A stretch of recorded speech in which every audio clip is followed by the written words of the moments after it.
वैश्वीकरण, निजीकरण, वैश्वीकरण और भारतीय अर्थव्यवस्था। वैश्वीकरण और भारतीय अर्थव्यवस्था।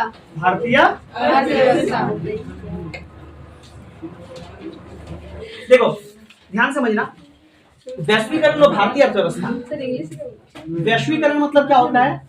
पूरा विश्व का एक हो जाना, पूरा विश्व का एक हो जाना, इसी को हम लोग वैश्वीकरण बोलते हैं। जैसे एक देश से दूसरा देश में व्यापार के लिए आदान प्रदान होता है। मान लीजिए भारत है, क्या है? भारत। और साइड में कोई और देश है, ठीक है, कुछ भी रहता है देश। यहाँ से यदि सामान यहाँ भेजेंगे, वस्तु भेज रहे हैं या सेवा भी भेज सकते हैं, इंजीनियर काम करने भी जाएगा।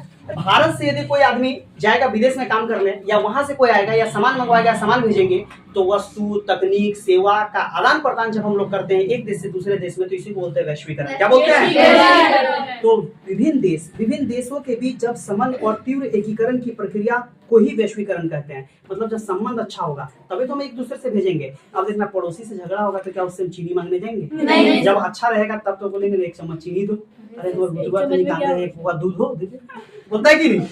अच्छा थोड़ा 1 किलो आटा दे दो, जब आटा घुमा देता, ऐसा होता है कि नहीं? हम लोग गाँव का एक नया अलग बार्टर सिस्टम है। इसके बाद होता है एक उदारीकरण। क्या होता है? उदारीकरण मतलब अपने यहाँ के कानून को थोड़ा ढीला कर देना। मान लो बाहर से कोई सामान आ रहा है, बाहर से क्या आ रहा है? सामान। तो हम यहाँ टैक्स को हटा देंगे। क्या हटा देंगे? टैक्स। या यहाँ का जो कानून है, इस कानून को थोड़ा सा कम कर देंगे, थोड़ा सा कमजोर कर देंगे, ताकि लोग यहाँ फैक्ट्री आके लगा सके। इसी को उदारीकरण बोलते हैं। क्या बोलते हैं? उदारीकरण। और क्या बोलते हैं? धीरे धीरे सरकारी कंपनी को बेचना। धीरे धीरे सरकारी कंपनी को बेचना। कंपनी को यदि धीरे धीरे सरकारी कंपनी को बेचेंगे, या कहीं भी प्राइवेट कंपनी धीरे धीरे ज्यादा आने लगेगा, तो इसको बोलते हैं निजीकरण। क्या बोलते हैं? निजीकरण। तो 3 चीज समझ में आया? वैश्वीकरण, उदारीकरण और निजीकरण। वैश्वीकरण क्या है? अपने देश से दूसरे देश में सामान, तकनीक, लोग, सेवा, इस सब को भेजना या लाना। क्लियर है कि नहीं? उदारीकरण क्या है? कि सरकार नियमों को ढीला करती है ताकि कंपनियां हमारे यहाँ आए। क्लियर है कि नहीं? और निजीकरण क्या है? प्राइवेट। क्या है? प्राइवेट। तो भारत में ये तीनों जो आया था एक साथ आया था, वैश्वीकरण, निजीकरण और उदारीकरण, ये तीनों आया था 1991 में। कब आया था? 1991। फिर से बोलो, 1991। कब आया था? 1991। ठीक है। अब देखो, कोई भी कंपनी यदि भारत में भी काम करेगी और दूसरा देश में भी काम करेगी, तो एक से अधिक देश में काम कर रही है। यदि कोई कंपनी एक से अधिक देश में काम करेगी, कोई भी कंपनी एक से अधिक देश में काम करेगी, एक से अधिक देश, तो इसको बोलेंगे बहुराष्ट्रीय कंपनी। क्या बोलेंगे? बहुराष्ट्रीय कंपनी। मतलब कोई भी कंपनी यदि एक से अधिक देश में काम करेगी तो उसे बहुराष्ट्रीय कंपनी बोलेंगे। बहु मतलब बहुत ज्यादा, एक से ज्यादा देश में यदि कोई कंपनी काम करेगी तो उसको क्या बोलेंगे? फिर से बोलो, फिर से बोलो। कंपनी यदि भारत से कहीं और जाएगी या किसी देश से भारत में आ रही है, तो क्या जहाँ फैक्ट्री लगाएगी वहाँ पैसा लगाएगी कि नहीं?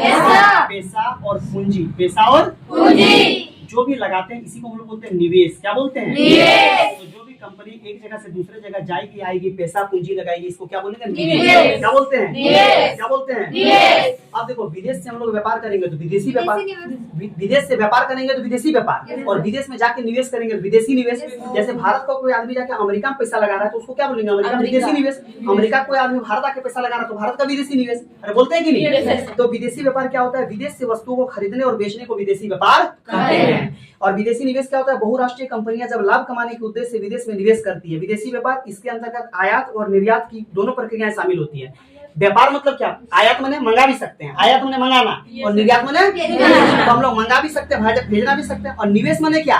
पैसा लगाना। क्या लगाना? पैसा लगाना, पूंजी लगाना, उसको निवेश बोलते हैं। सपोज जैसे हम यहाँ पढ़ा रहे हैं तो हम लोग बेंच, कुर्सी, टेबल, बोर्ड सब खरीदे कि नहीं? तो पूंजी लगाई कि नहीं? तो ये होगा निवेश। क्या हो गया? निवेश। कोई दिक्कत नहीं आता है? बहुराष्ट्रीय कंपनियों का उत्पादन पर नियंत्रण कैसे होता है? तो संयुक्त उपकरण, वो लोग मिल के काम करते हैं। जैसे विदेश से कोई कंपनी आया तो यहाँ छोटा कंपनी को मिला लेगी, अपने में काम करेगा, या छोटा छोटा जगह में जाके जो कुछ सामान बनाता है उसको खरीद लेगा और अपना फैक्ट्री में मतलब बड़ा नाम से बेचेगा, ब्रांड बना के। क्या बना के? ब्रांडेड। कोई दिक्कत नहीं आता?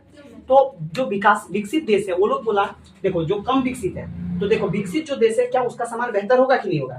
चीन का सामान भारत में आ रहा है, सस्ता मिल रहा है कि नहीं? तो यदि चीन का सामान भारत में आएगा, चीन का सामान, तो ये सस्ता मिलेगा, तो तुम किसको खरीदोगे, सस्ता को कि महंगा को? सस्ता। तो इसका मतलब भारत का सामान बेकार जाएगा, तो हमारा जीडीपी कभी बढ़ेगा क्या? नहीं बढ़ेगा। तो इसीलिए सरकार क्या करती है, कभी कभी इन लोग का टैक्स बढ़ा देगी। क्या बढ़ा देगी? ताकि बाहर का सामान अंदर ना आ पाए। तो जो विकसित देश है, कौन सा देश है? ये बोलता है कि मुक्त व्यापार क्षेत्र होना चाहिए। कैसा क्षेत्र? मुक्त व्यापार क्षेत्र।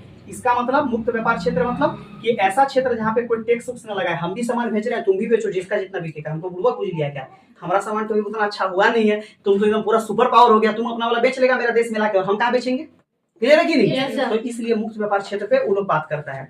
एलपीजी अभी बताइए, लिबरलाइजेशन, प्राइवेटाइजेशन, ग्लोबलाइजेशन। इसका मतलब होता है, यहाँ बताइए, देखो तो, वैश्वीकरण, उदारीकरण, निजीकरण। बताए कि नहीं? ये 1991 में आया था। कब आया था? 1991। और इसको लाने वाले थे मनमोहन सिंह। कौन लाने वाले थे? मनमोहन सिंह। देखो, व्यापार को देखने वाला एक संगठन होता है, इसका नाम है WTO, विश्व व्यापार संगठन। क्या नाम है?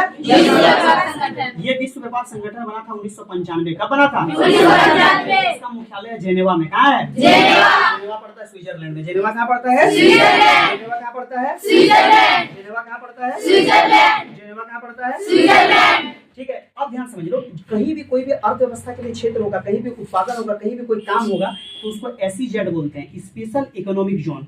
स्पेशल इकोनॉमिक जोन, उसको सेज मिलेगा। तुम्हारे एग्जाम में लिखा हुआ क्या मिलेगा? सेज।